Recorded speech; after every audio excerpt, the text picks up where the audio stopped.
Hello दोस्तों, आप सभी का स्वागत है आपके अपने चैनल जॉब जॉय में।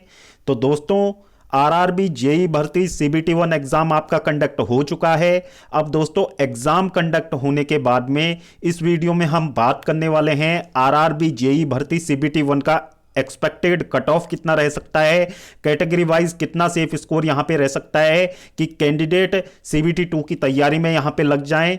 तो दोस्तों, पूरी जानकारी के लिए वीडियो को अंत तक जरूर देखें। और अगर इससे पहले आप हमारे चैनल पर पहली बार विजिट कर रहे हो तो सभी सरकारी भर्तियों की लेटेस्ट और ऑथेंटिक अपडेट्स पाने के लिए हमारे चैनल को जरूर सब्सक्राइब करें, साथ ही बेल आइकन को भी प्रेस कर लें जिससे आने वाली वीडियोस की नोटिफिकेशन आपको समय पर मिलती रहे।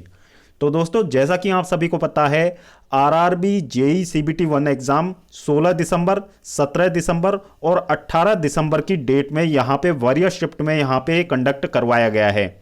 अब दोस्तों, 3 दिनों में एग्जाम यहां पे कंप्लीट हुआ है। टोटल 9 शिफ्ट में आपका एग्जाम यहां पे कंडक्ट हुआ है। अब दोस्तों, जो एग्जाम कंडक्ट होने के बाद में जो किसी भी भर्ती का यहां पे कट ऑफ डिपेंड करता है, तो भर्ती में कितनी वैकेंसीज इस बार दी गई हैं उस पर डिपेंड करता है। साथ ही कितने कैंडिडेट यहां पे सीबीटी 2 के लिए शॉर्टलिस्ट किए जाएंगे इस पे भी कट ऑफ डिपेंड करता है। साथ ही पेपर के लेवल पे कट ऑफ डिपेंड करता है और इसके साथ ही कितने कैंडिडेट पेपर में अपीयर हुए हैं, इन सभी फैक्टर्स पे कट ऑफ डिपेंड करता है। तो दोस्तों, सबसे पहले तो हम बात कर लेते हैं आरआरबी जेई भर्ती 2024 में अभी तक जो 7,591 वैकेंसीज यहां पे हैं। अब दोस्तों, 7,591 टोटल वैकेंसीज हैं। अब दोस्तों, सीबीटी 1 एग्जाम कंडक्ट हो चुका है। अब सीबीटी 2 के लिए कितने गुना कैंडिडेट यहां पे शॉर्टलिस्ट किए जाएंगे? तो दोस्तों, सीबीटी 2 के लिए जो नोटिफिकेशन के अकॉर्डिंग यहां पे वैकेंसीज का 15 गुना कैंडिडेट को यहां पे शॉर्टलिस्ट किया जाएगा। तो दोस्तों, उसके अकॉर्डिंग आप देख सकते हो कि टोटल वैकेंसीज का 15 गुना कैंडिडेट यहां पे शॉर्टलिस्ट किए जाएंगे। तो दोस्तों, 1,19,265 कैंडिडेट यहां पे सीबीटी 2 के लिए शॉर्टलिस्ट होंगे।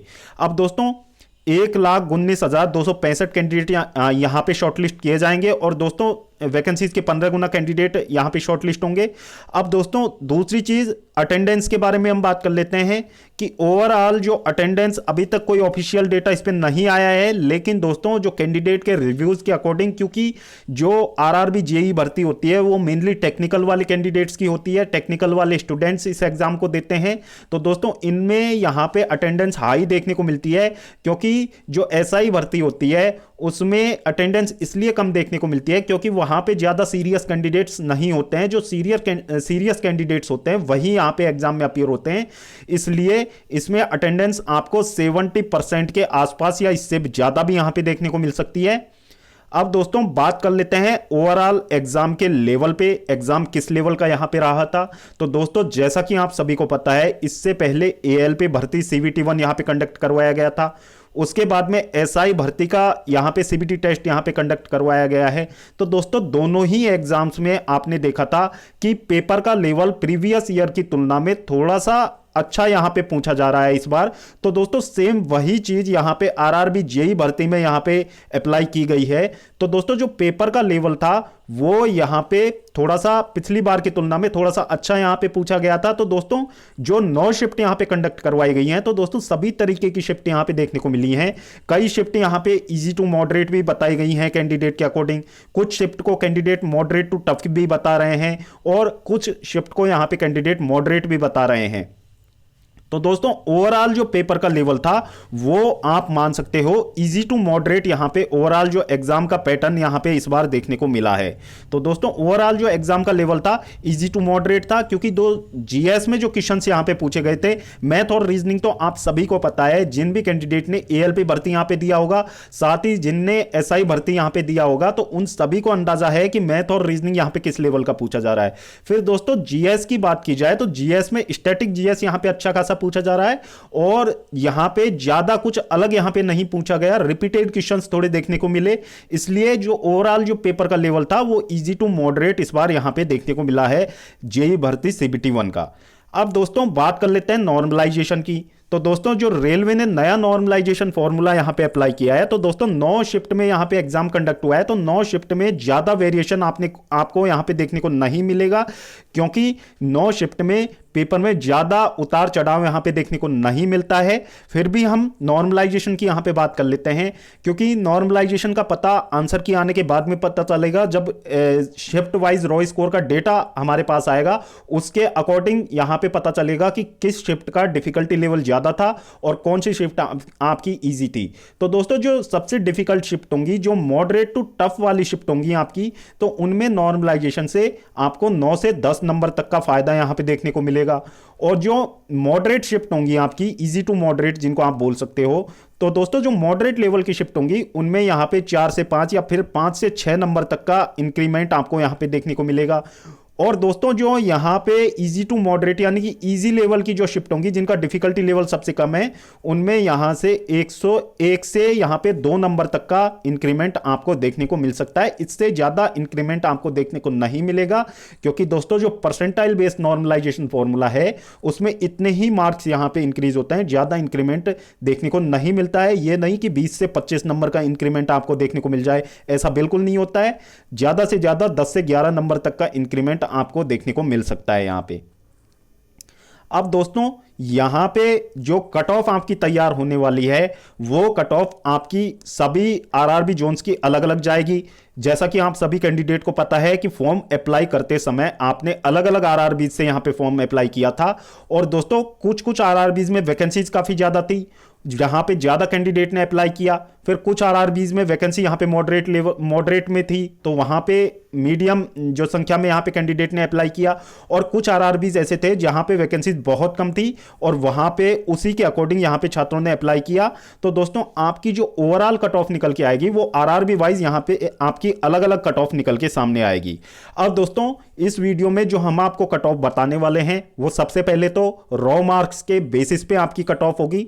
और दोस्तों जो सभी मैक्सिमम जो 21 आरआरबीज हैं, तो दोस्तों उनमें ज्यादा से ज्यादातर आरआरबीज की यहां पे कट ऑफ उतनी रहने वाली है जिस रेंज में हम आपको कट ऑफ बताएंगे। और दोस्तों कुछ आरआरबीज ऐसे होंगे जहां पे वैकेंसीज बहुत कम होंगी और नंबर ऑफ एप्लीकेशन बहुत ज्यादा आएंगे, उस केस में वहां पे कट ऑफ थोड़ा बढ़ सकता है। बाकी ज्यादातर आरआरबीज में इस रेंज में यदि आपका स्कोर बन रहा है तो आप अपने आप को सेफ मान सकते हैं और सीबीटी 2 की तैयारी यहां पे कर सकते हैं। तो दोस्तों सबसे पहले हम बात कर लेते हैं यूआर कैटेगरी की कट ऑफ की। तो दोस्तों यूआर कैटेगरी में यदि कैंडिडेट का रॉ स्कोर यहां पे 62 65 यहां पे बन जाता है, तो दोस्तों आप अपने आप को सेफ मान सकते हैं। और दोस्तों ये जो लोअर कट ऑफ हमने ली है, ये जो सेफ जोन यहां पे रहेंगे जहां पे नंबर ऑफ एप्लीकेशन कमाए हों और वैकेंसीज यहां पे ठीक ठाक है, तो उन जोन में तो इतनी यहां पे कट ऑफ जा सकती है। और दोस्तों जिन जोन्स में यहां पे नंबर ऑफ एप्लीकेशन वैकेंसीज के अकॉर्डिंग ज्यादा है, तो उन जोन्स में इतनी यहां पे कट ऑफ जा सकती है। और दोस्तों जो ये कट ऑफ हम आपको बता रहे हैं, ये जो रॉ स्कोर के बेसिस पे यहां पे कट ऑफ हम आपको बता रहे हैं, 62 65 यदि आपका रॉ स्कोर यहां पे बन जाता है तो आपको सीबीटी 2 की तैयारी में निश्चित रूप से यहां पे लग जाना चाहिए। फिर दोस्तों बात कर लेते हैं इसके बाद में ओबीसी कैटेगरी की। तो दोस्तों ओबीसी कैटेगरी में यदि कैंडिडेट का रॉ स्कोर 55 से 60 यहां पे बन जाता है, 55 से 60 के बीच में यहां पे आपका रॉ स्कोर बन जाता है, तो दोस्तों आपको सीबीटी 2 की तैयारी निश्चित रूप से यहां पे करनी चाहिए। इसके बाद में बात कर लेते हैं यहां पे ईडब्ल्यूएस कैटेगरी की कट ऑफ की। तो दोस्तों ईडब्ल्यूएस कैटेगरी में यदि 50 से 55 के रेंज में आपका स्कोर यहां पे बन जाता है, तो आपको सीबीटी 2 की तैयारी में लग जाना चाहिए बिना समय बर्बाद किए। इसके बाद में दोस्तों बात कर लेते हैं यहां पे एससी कैटेगरी की कट ऑफ। तो दोस्तों एससी कैटेगरी की कट ऑफ भी यदि आप 50 से 55 की रेंज में यदि आपका रॉ स्कोर यहां पे बन जाता है, तो आपको सीबीटी 2 की तैयारी में निश्चित रूप से लग जाना चाहिए। आपको समय बर्बाद करने की आवश्यकता नहीं है, सीबीटी 2 की तैयारी आपको निश्चित रूप से यहां पे करनी चाहिए। फिर दोस्तों इसके बाद में एसटी कैटेगरी की बात करें, तो एसटी कैटेगरी में जो कट ऑफ का डिफरेंस है वो अन्य सभी कैटेगरीज की तुलना में बहुत ज्यादा आ जाता है। तो एसटी कैटेगरी में यदि 45 से 50 के बीच में आपका रॉ स्कोर यहां पे बन रहा है, तो आपको सीबीटी 2 की तैयारी में निश्चित रूप से लग जाना चाहिए। आपको अपना समय बर्बाद नहीं करना चाहिए। अब दोस्तों कई कैंडिडेट्स को यह लग रहा होगा कि यहां पे जो इतनी कट ऑफ इतनी कम नहीं जाएगी, कट ऑफ इससे ज्यादा जाएगी वैकेंसीज की तुलना में। तो दोस्तों ये बात सत्य है कि वैकेंसीज कम है, लेकिन दोस्तों जो कैंडिडेट आप कट ऑफ का अंदाजा लगाते हैं तो कट ऑफ का अंदाजा उसी बेसिस पे लगता है कि कैंडिडेट के अटेम्प्ट्स यहां पे कितने हैं, उस बेसिस पे यहां पे कट ऑफ का अंदाजा लगता है। तो दोस्तों इससे पहले एएलपी भर्ती यहां पे कंडक्ट हुई थी, उसके बाद में आपकी आरपीएफ एसआई भर्ती यहां पे कंडक्ट करवाई गई थी। अब दोस्तों दोनों की आंसर की यहां पे जारी हो चुकी है और आंसर की आने के बाद, आंसर की आने से पहले जो कैंडिडेट्स यहां पे 100+ अपना अटेम्प्ट यहां पे बता रहे थे आरपीएफ एसआई भर्ती में, और जो एएलपी में भी 80+ यहां पे अपना अटेम्प्ट यहां पे बता रहे थे, तो दोस्तों आंसर की आने के बाद में उन सभी का स्कोर यहां पे जो बहुत ही कम यहां पे बैठा है, क्योंकि दोस्तों ज्यादा क्वेश्चंस अटेम्प्ट करने से यह मतलब नहीं निकलता है कि उनकी एक्यूरेसी भी यहां पे उतनी अच्छी होगी, क्योंकि दोस्तों 10 क्वेश्चंस एवरेज हर स्टूडेंट्स के यहां पे गलत निकल जाते हैं। कुछ कुछ स्टूडेंट्स होते हैं जिनके 4 से 5 ही यहां पे गलत निकलते हैं, जिनके 2 से 3 ही यहां पे गलत होते हैं, लेकिन दोस्तों जो एवरेज स्टूडेंट होते हैं तो उनके यहां पे 10 क्वेश्चंस रॉन्ग हर यहां पे शिफ्ट में हो जाते हैं। तो दोस्तों आप जो कट ऑफ का आइडिया है वो आपके लिए इतना ही रहेगा, क्योंकि दोस्तों जो कैंडिडेट अभी यहां पे जो 80+ भी यहां पे अटेम्प्ट किए हैं, 90+ भी यहां पे अटेम्प्ट किए हैं, और तो दोस्तों उन कैंडिडेट की आंसर की आने के बाद में आप देख पाएंगे कि यहां पे जो उनके मार्क्स हैं, तो दोस्तों उनके मार्क्स यहां पे काफी नीचे आ जाएंगे। तो दोस्तों जो जेन्युइन कट ऑफ है वो इस रेंज में कहीं रहने वाली है आपकी सीबीटी 1 के लिए, क्योंकि दोस्तों ये सीबीटी 1 है, अभी सीबीटी 2 आपका होना बाकी है। तो 15 गुना कैंडिडेट्स यहां पे लिए जाएंगे और पेपर का लेवल इतना भी ज्यादा डाउन नहीं था कि कट ऑफ यहां पे 70, 80, 90 तक यहां पे चली जाए। कुछ कुछ आरआरबी जोन्स ऐसे हो सकते हैं जिनमें वैकेंसीज बहुत ही कम है, और दोस्तों वैकेंसीज के तुलना में वहां पे नंबर ऑफ एप्लीकेशन बहुत ही ज्यादा आ जाए, तो उस केस में ऐसी कंडीशन बन सकती है। अन्यथा जो ज्यादातर आरआरबीज हैं वहां पे यदि इस रेंज में आपका स्कोर बन रहा है तो दोस्तों आप अपने आप को सेफ मान सकते हैं, और सीबीटी 2 की तैयारी आपको निश्चित रूप से यहां पे करनी चाहिए। अब दोस्तों ये तो हो गई कट ऑफ की बात। अब हम बात कर लेते हैं यहां पे कि आंसर की यहां पे कब तक रिलीज हो सकती है। तो दोस्तों आंसर की बात कर ली जाए तो दोस्तों जो अभी तक की रेलवेज की एग्जाम्स यहां पे कंडक्ट हुई हैं उनके ट्रेंड के आधार पर यदि बात की जाए तो दोस्तों आपकी जो सबसे पहले एग्जाम कंडक्ट करवाई गई थी वो एएलपी भर्ती 2024 थी। तो दोस्तों उसकी एग्जाम आपकी 29 नवंबर तक चली थी। टोटल 5 दिनों में एग्जाम कंडक्ट हुई थी, 15 शिफ्टें यहां पे टोटल कंडक्ट करवाई गई थी। अब दोस्तों उसकी जो एग्जाम 29 नवंबर को यहां पे समाप्त हुई थी, और दोस्तों आंसर की आपकी जो एग्जाम के 6 दिन बाद यानी कि 5 दिसंबर की डेट में आपको आंसर की देखने को मिल गई थी, यानी कि 6 दिन के बाद आपको आंसर की यहां पे देखने को मिली थी। इसके बाद में हम बात कर लेते हैं आरपीएफ एसआई भर्ती 2024 के सीबीटी बेस एग्जाम की। तो दोस्तों एसआई भर्ती का जो एग्जाम था वो आपका 5 दिन यहां पे चला था, और दोस्तों 13 नवंबर को ऑफिशियली आपका एग्जाम यहां पे समाप्त हो गया था। तो दोस्तों 15 शिफ्ट इसमें भी करवाई गई थी। अब दोस्तों 15 शिफ्ट के बाद में यहां पे आंसर की जो रिलीज हुई थी वो एग्जाम के 4 दिन के बाद यानी कि 17 दिसंबर को आंसर की यहां पे रिलीज कर दी गई थी। अब दोस्तों उसी आधार पे यदि हम बात करें जो आरआरबी जेई सीबीटी 1 की आंसर की आपकी कब तक आ सकती है, तो दोस्तों इसमें तो दोनों जो एग्जाम्स यहां पे कंडक्ट हुई थी एएलपी भर्ती और आरपीएफ एसआई भर्ती, तो दोस्तों उनकी तुलना में यहां पे शिफ्ट यहां पे कम आयोजित की गई है, 6 शिफ्ट यहां पे कम आयोजित हुई हैं। तो टोटल 9 शिफ्ट में आपका एग्जाम हुआ है। तो दोस्तों अंदाजा लगा के चलिए कि आपका जो आंसर की है वो आपको 3 दिन में यहां पे ऑफिशियली देखने को मिल जाएगी, यानी कि 18 दिसंबर को आपका एग्जाम यहां पे समाप्त हुआ है। तो दोस्तों 21 दिसंबर या फिर उससे पहले आपको अपनी आंसर की यहां पे ऑफिशियली देखने को मिल जाएगी, और दोस्तों आप अपने रॉ स्कोर यहां पे कैलकुलेट कर पाएंगे। तो दोस्तों आंसर की डेट यहां पे 21 दिसंबर यहां पे रहने वाली है, और दोस्तों हो सकता है एक दिन बाद आंसर की जारी हो या फिर एक दिन पहले भी आंसर की जारी हो सकती है। तो दोस्तों 21 दिसंबर आप मान सकते हो कि इस दिन आपकी आंसर की निश्चित रूप से आपको देखने को मिल जाएगी।